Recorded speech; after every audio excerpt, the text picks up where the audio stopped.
Ladies and gentlemen, I am joined by a legend, Cameron Herold. I've been wanting to do this recording for ages. He is the author of 6 books, but also, most importantly, he's got the COO Alliance, which all of us creatives need so desperately to have someone who is second in command. And he's got this podcast called Second in Command.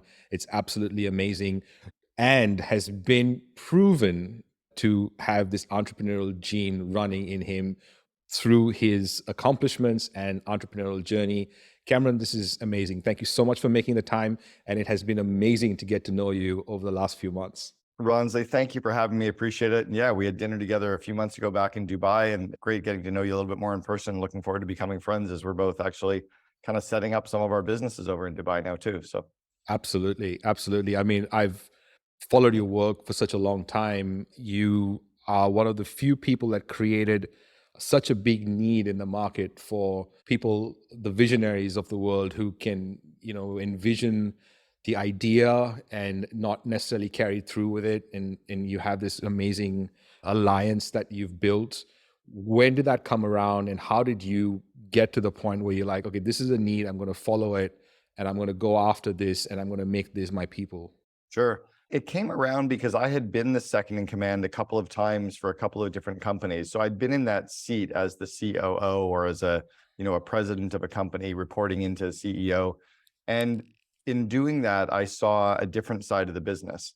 And then when we were building a company called 1-800-GOT-JUNK, where I was the COO, Brian, the CEO, would do a lot of media interviews, and I would listen to the interview, and there was always the rest of the story. So that was the purpose for starting the Second in Command podcast, was I wanted the rest of the story.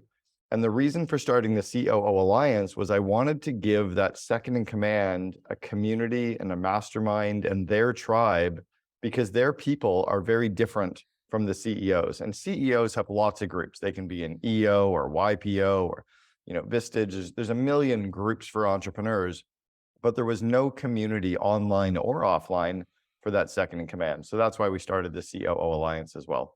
Yeah, I mean, you're totally right. It's almost like they're a separate group, but they are the chief to the chief or the second chief, but actually running pretty much the whole show. How would you describe them as a different to the people out there? They're really the yin and yang to the CEO. They're the exact perfect balance. So everything the CEO or the entrepreneur sucks at, their second in command has to be really good at. The COO runs sales and marketing and operations.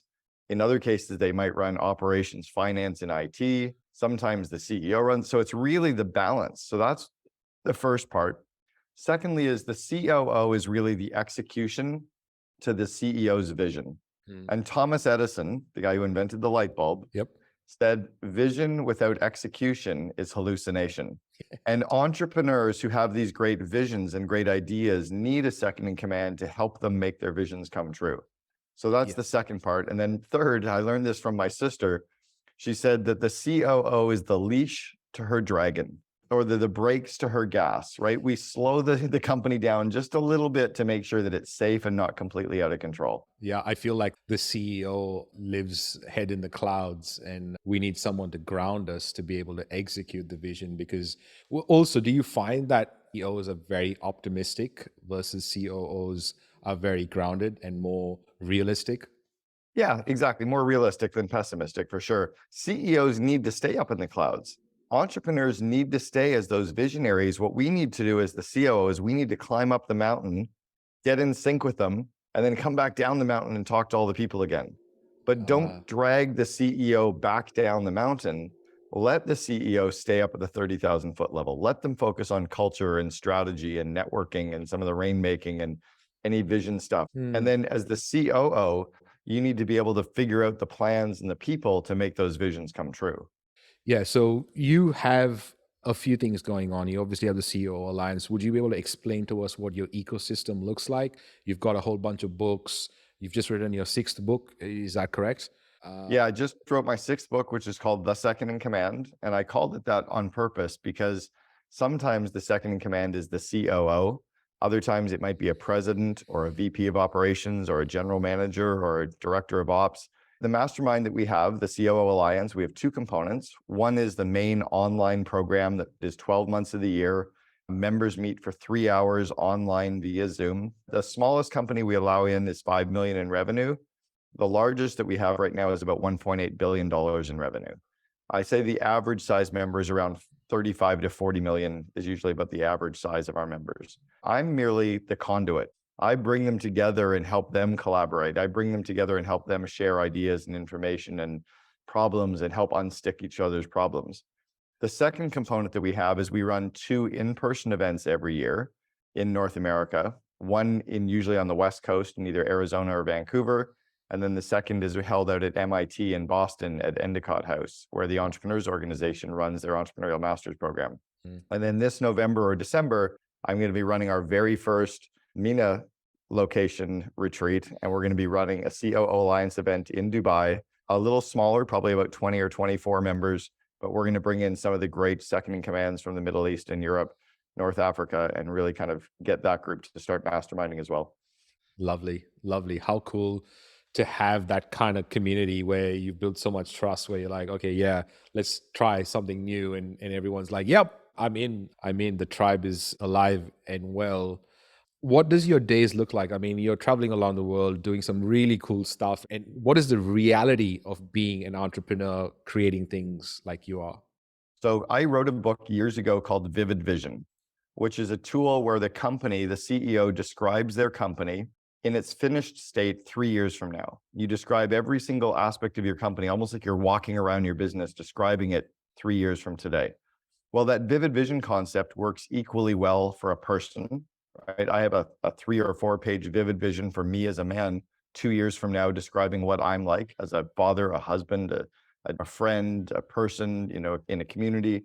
And then my wife and I did a shared vivid vision for our life together as to what we wanted every aspect of our life as a married couple to look like 3 years in the future. And we share that vivid vision off of her website called Everwander Travel. We share a link to our vivid vision where people can read every single aspect of our life together. And because we've thought so clearly about our vivid vision, right, including our travel, our daily life, our hobbies, health, fitness, rest, what our personal growth is like. We go in deep describing every aspect of our lives together. That allows us to start reverse engineering the future. So a part of that was we want to live globally. We want to be able to move around the world. We want to be able to do these experiences. We want to be able to hang out with smart people. Yeah. So when you were over in Dubai and we knew you were there, you was an instant, yes, let's go for dinner with Ronsley because he's smart, he's fun, he's connected, he's an entrepreneur. That's a hell yes, right? Yeah. So our bucket list and our vivid vision are anchoring our future. And then we're figuring out how to make that come true. And some of that is staying on the road and building a business at the same time. Actually, it reminds me of a gentleman I just interviewed called Dr. Leon Eisen, who talks about quantum backward thinking, and it's exactly what you're talking about. He's like, you can actually get your reality now if you just start living in the future, and it's literally what you've engineered here. And I love that the way you kind of explain these kind of concepts. Let's talk about your podcast, The Second in Command. What made you start that? And what was the hardest thing to get going when you had that going? So once I understood the idea, the hardest part was figuring out who the heck am I going to interview? And I realized that I wasn't going to have a bunch of people beating their path to my door to be on the actual podcast. I had to go out and actually figure out who they were going to be.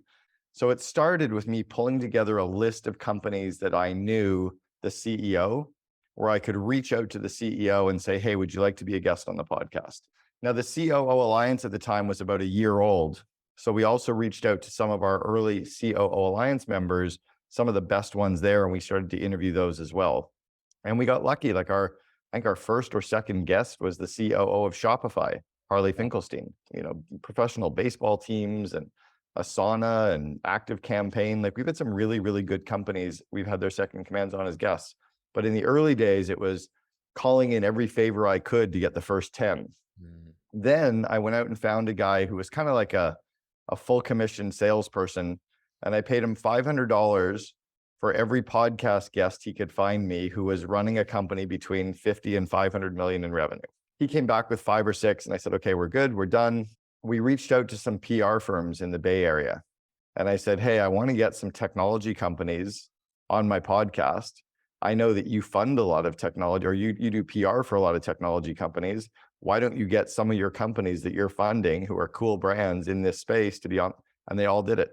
So all of a sudden, and they're getting paid to find press coverage, and I become one of their press coverages, and it's good for me and it's good for them. So that's been a really good way to do it as well. Mm. And now we're starting to reach out to some private equity firms and some VC firms to see if we can kind of get those to start giving us lead gen as well. Yeah. I mean, you've got so many things going on. And obviously, you mentioned about how if it's not a fuck yeah, let's not do it. What made the podcast a fuck yeah? It wasn't really a fuck yeah at the beginning. It was an intuitive gut check where I just thought, it feels like this will be good exposure. Podcasting was going, but it wasn't the hype that it is today, but it was going. I wrote a book called Free PR. So I knew that if I got 10 or 20 guests on my podcast, I could share those episodes on Facebook and LinkedIn and email it out to my list and share it with members. And I could amplify. And even if no one ever found the episodes, I could share them with enough people that it would make some credibility. So I kind of knew that I would get enough value. And then I just thought, let's just see what the response is like. And if people like it, we'll keep doing it. Sure enough, people actually really liked it. Now it looks like almost every single person who joins the COO Alliance has already been listening to a few of the Second in Command podcast episodes. It's kind of started to build a little bit of that third-party proof. Mm. So if I had to say to you, well, what is the returns that you get from doing this? How does the business benefit, and how does it give you back the energy you put Sure. in, the money? What does that look like? Okay, so we've got, I won't go to the obvious because I don't want to forget the less obvious ones. And I wish I'd done this from the very beginning. I'm now doing all of my podcast episodes on video. So I use dual track audio via Zoom, and then I can actually take all of these video episodes we've got, send them off to my social media team. They can slice down any of the good responses. We can use those on social. We're now taking the actual podcast interview on video and putting it onto a YouTube channel for the podcast. We're amplifying the message there as well. We're using it as marketing. We're sending out the actual episode to our clients and asking them to share it on their social media channels, on their email lists. And we're tracking it, and we're giving them 3 hits, pushing them 3 times over the course of 6 weeks to make sure that they're sharing it. Otherwise, some people don't, some do, but we push them to share it, and that gets more amplification. Some of the guests of the Second in Command podcast have later joined the COO Alliance, even though they didn't know about it in advance. Many of them are buying seats in my Invest in Your Leaders course because somehow it gets woven into the conversation, or they see it on my email PSs when we go back and forth. So it's been really good for building brand. It's been really good for building third-party proof, and really good for extra social media content that we can use as well. When you're thinking about someone who has a podcast, such a platform, obviously has a business, what kind of PR advice would you give them? Because they obviously have this great tool that they could potentially use in ways that they might not even be thinking about.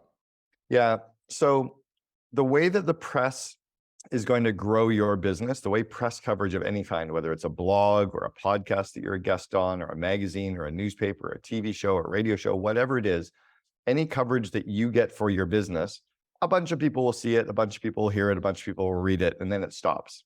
If you've got 4 pieces of press coverage and 2 podcast interviews, you've got 6 logs sitting in a pile. But you got to kind of light the logs on fire. But when you and I were kids and we started a fire, what else did we like to do? Play with the fire? We like to pour gas on the fire. Oh, yeah. Right? Of course. Yeah. So pouring gas on the marketing fire, or on the PR fire, is you now have these links on your social media. Now you can buy traffic to it. You can drive your target audience to that link of the press that you've been covered in, or the podcast that you're on, and all that becomes social proof. They don't stumble upon it. Nobody's going to note it. But so you keep forcing it in front of them until more and more people notice it. You get your guests to share it on their social media until more and more are sharing it. That's what really lights up the bonfire and becomes this massive gas-fueled bonfire. So it's called the digital trifecta. You have your earned media, that's the press that you get. You have your owned media, that's the places you put it. And then you have your paid media, which is driving traffic. And it's the convergence of those 3 things that really grows the business. Yeah, how cool.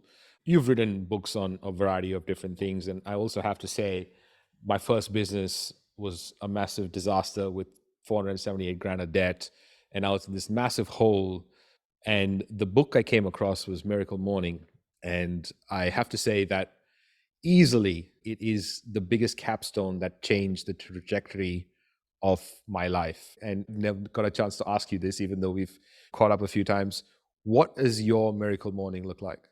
Yeah. So Hal Elrod, who is the founder of the Miracle Morning, he and I co-authored the Miracle Morning for Entrepreneurs together. And in the Miracle Morning, he talks about the morning savers, right? Yeah. The S is for silence, and the affirmations, visualization, exercise, reading, and scribing. So I definitely start my morning with silence. I definitely start my morning with affirmations, where it's usually a phrase of something that I'm saying to myself just to get myself into a positive mindset. The visualization is usually thinking about a business meeting or some aspect of my business that day, and I have a positive visualization for how it's going to go. Or I think through some aspect of reading my vivid vision. Like right now in front of me is the vivid vision that my wife and I wrote. I'm going to be reading that later today because she and I are renewing our wedding vows to each other next week at the 1-year anniversary. So I'm rereading our vivid visions.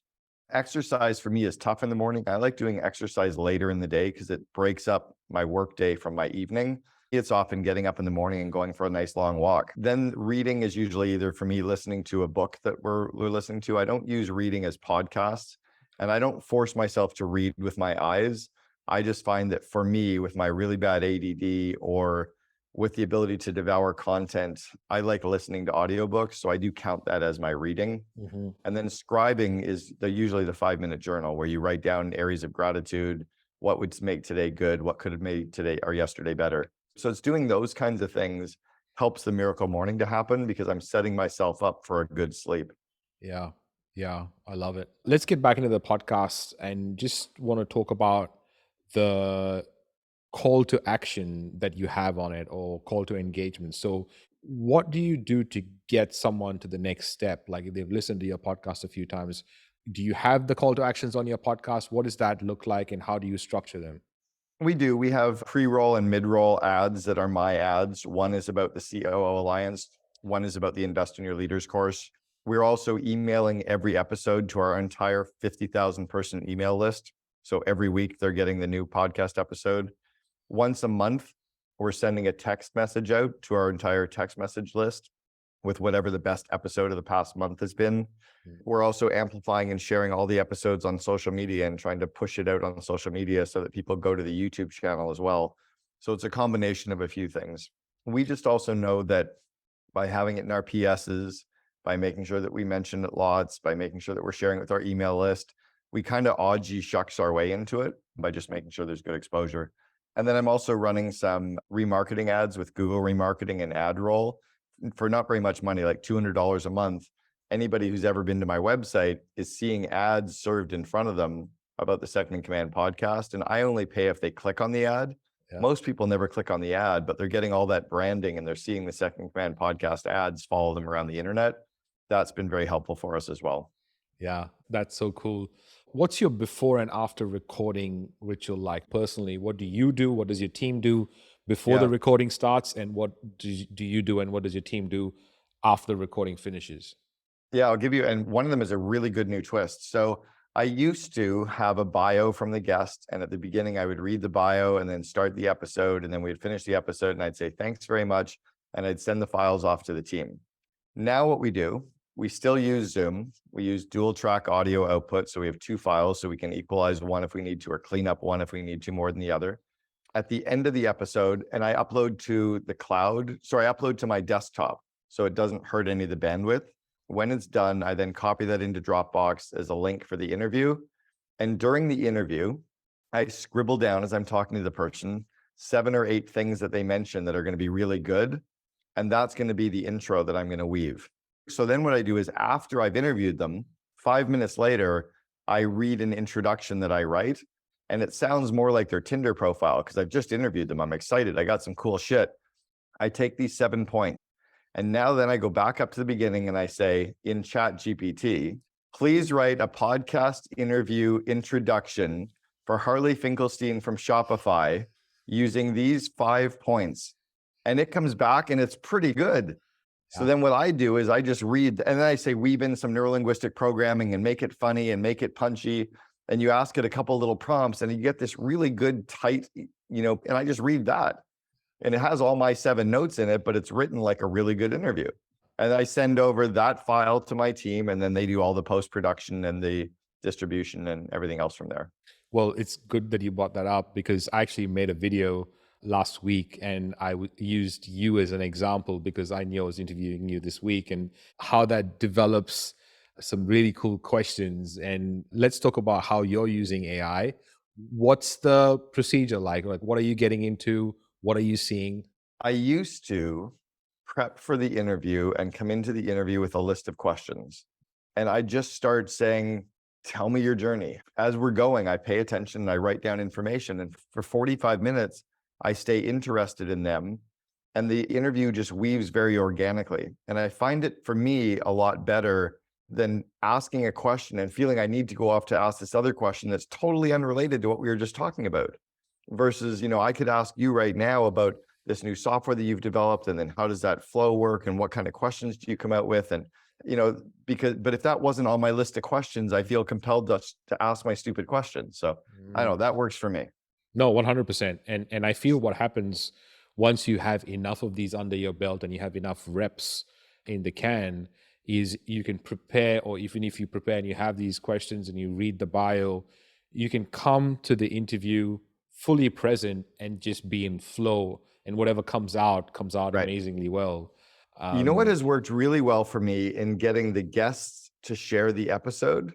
Oh, please tell It's me. asking them at the very beginning, before we go live, what are one or two questions that if I ask you these one or two questions, it would be a home run for your company. And it would be really awesome when you share this link on all your social media channels for your, right? And then because they've answered two amazing questions, and I've also persuaded that they're going to be getting the link and they can then share this, they often do. Yeah. And then I also just ask, what's something you don't want me to ask you, right? So that I don't trip over myself in the middle of the interview. That's so brilliant because that is just such a brilliant setup for what you're gonna do later, and also getting them to buy in to what you're gonna ask them. What are some of those tricks like that you have? Because You know you're the full other of tricks. Well, so I met a guy, Andrew Warner, who runs a podcast called Mixergy. Yep. And I asked him for some of his things that he did around podcasts and some of his tips around podcasts. And he gave me a couple of really interesting ones. And I'll kind of give them back to you as best as I can remember them. So one of the ones he's got is, when they tell you a little bit about the business, you kind of go back to them and you say, so it seems like it's been, pretty easy for you all these years. Or you say, or you kind of lowball, right? So your business is probably like 12 million, knowing full well it's about 50. And they go, no, it's not 12, it's 67 million, right? Or you just use the pregnant pause, like they give you an answer and you go, and they feel compelled to give more, right? So it's really the art of interviewing and paying attention and listening. And a couple of those little things I think are quite powerful as well, and have proven really good for me anyway. Yeah. When you look at your bio, and it's obviously very impressive bio, but when you look back at your entrepreneurial journey, what are the things that stand out? What are the ones that are not in the bio that kind of go, I remember that? One big one was we almost bankrupted 1-800-GOT-JUNK when we were about $80 million in revenue. We were a big company. Our CFO was a very quiet, very amiable, very analytical from Indonesia. And their culture is you never challenge the CEO, you never challenge the COO, right? So he would say things like, are you sure we're not growing too quickly? Or are you worried at all that we're spending too much? No, we got this. And Brian and I were very entrepreneurial in our growth. We took the company from 2 million to 80 million in 5 years. We were on our way to 106 million the next year. Like we were crushing it, right? Yeah. We were the number 2 company in all of Canada to work for. We'd landed 5, we were really running strong. So, but we didn't understand how to run a $100 million or $200 million company very well, right? Mm-hmm. So we didn't listen to him, and he didn't have the courage to talk loud enough for us to listen to, right? So what I learned from this was, if you're not willing to listen to your people, hire people you're willing to listen to, because you're supposed to be surrounded by people who have your best interests, who are driving towards the same goals. And then God gave us 2 ears and 1 mouth. Our job is to use them in that ratio. And the leader should always be the one to speak last. So these learning curves are really interesting. I mean, all our listeners are business owners, And I want to get a little bit into the business and entrepreneurship side of things because Sure. it's so misunderstood with social media and all of us sharing highlight reel as opposed to all the other stuff that's happening, right? What are Oh, some of yeah. the things that piss you off when you see that?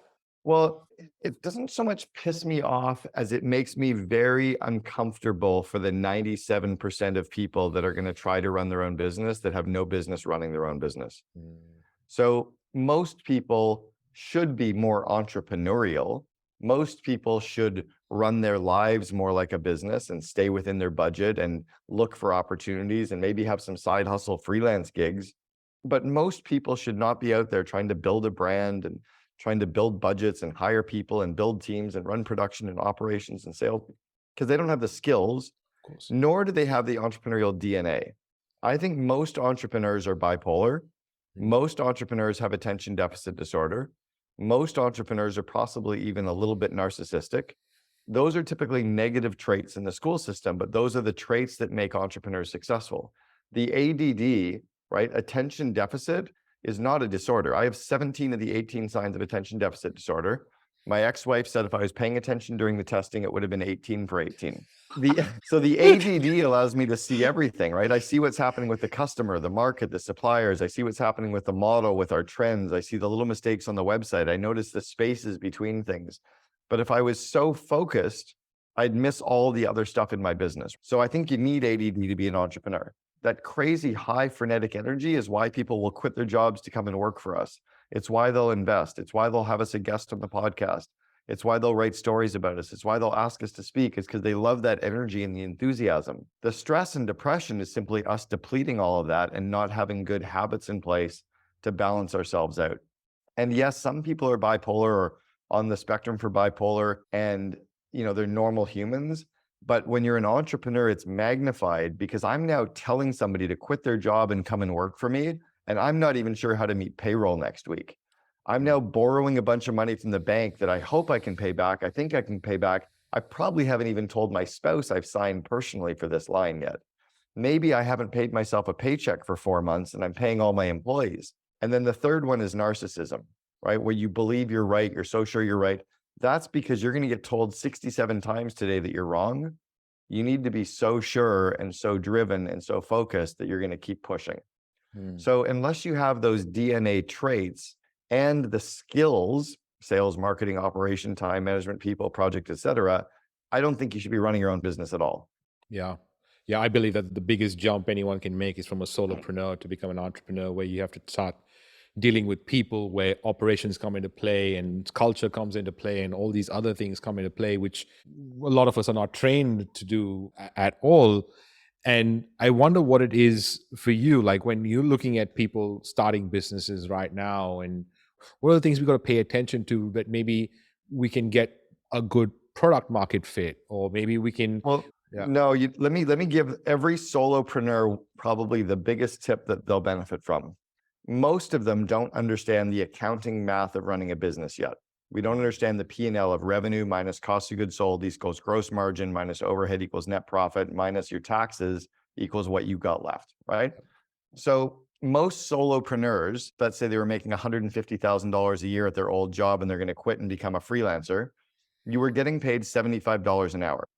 But if you go out and start charging clients $75 an hour, you're never going to get back to that 150. And here's why. 30% of your time, you're going to be looking for new clients, doing marketing, doing sales, trying to find business. So nobody's paying you for 33% of your time. Another 33% of your time, you're working on the business, website, accounting, doing like calls with potential clients, going to networking events. So nobody's paying you for that time either. The last third of your time, you're being paid. So if you're only going to be paid a third of your time, you need to charge 3 times your effective hourly rate to end up at your old salary. So if your effective hourly rate used to be $75 an hour, you need to be charging $225 an hour as a freelancer to end up after 40 hours a week, 50 weeks a year, only being paid for a third of those at 150 grand a year. Huge. What simple math. If you don't understand that basic math, that is super helpful. Yeah, it's extremely helpful, especially when, I mean, I wish I knew that when I was starting out as a solopreneur, because it makes so much sense. And do you also find that the entrepreneurs or the visionaries are not really good at looking at the numbers? Yeah, because all they think about is the revenue, but they forget about all of the costs. They forget about the expenses. They forget about the legal bills. I've been running my own company since 1986. I had 12 full-time employees when I was 20 years old. So for 37 years, I've been running my own business. I kind of understand how to run a basic entrepreneurial, I don't know how to run a big, huge corporation, but in terms of like startups, entrepreneurs, scale up companies, that's definitely my zone. Your entrepreneurial career is as old as I am, which blows my mind. Crazy. I want to ask you this before I land this plane because you've done an amazing job in creating attraction in the market. What are the things that you're doing to make that attraction? I mean, you keep writing books. That's obviously a big credibility piece. But what else do you have in play that lets the market like sort of everyone's almost just like gravitating towards you, the right people at least? I think I got very lucky in my timing. So I was on social media very early and I was able to establish a presence for myself fairly early. I was also asked to do a lot of speaking events. I've done over 800 paid speaking events, Wow. probably 700 of those in person, about 100 of those via Zoom, but paid events. I've been paid to speak in 28 countries. So I have a very broad reach with the Global Entrepreneur Network. Third, I've spent a lot of time and money investing in my communities and being in different mastermind groups. I was an entrepreneurs organization for 5 years.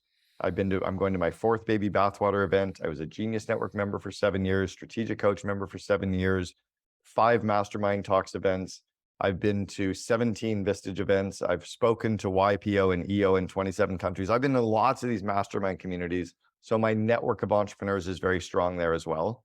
And then I think the fact that I was able to write a book 12 years ago and it did well and it led to these 5 other books has expanded my reach. Everybody's writing a book now, but the fact that I just put my 6th book out means I'm just so much further ahead of the curve of the new, it's that credibility again is at the next level. So I've really blended my personal and my business life that it's hurt me in some ways that I don't have the anonymity. I mean, I was walking down the street in Barcelona 2 weeks ago and a guy grabbed me and he goes, "Cameron." I'm like, "I got nothing. Your face is familiar." He goes, "Oh, I met you 8 years ago at the Entrepreneurs Organization event when you were teaching at Endicott House in Boston." That happens to me constantly. I got stopped in Israel by a guy who recognized me on social media. So I think it's hurt me in that I don't have some of that highly personal time, but it's been very helpful for the business. Yeah.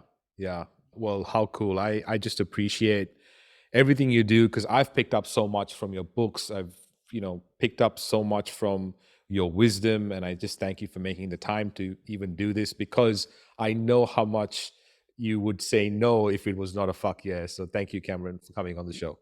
You're definitely right. I say no to about 90% of the opportunities because I just don't have the time. So Ronsley, for you any day. Thank you. Oh, thanks. Thank you, Cameron.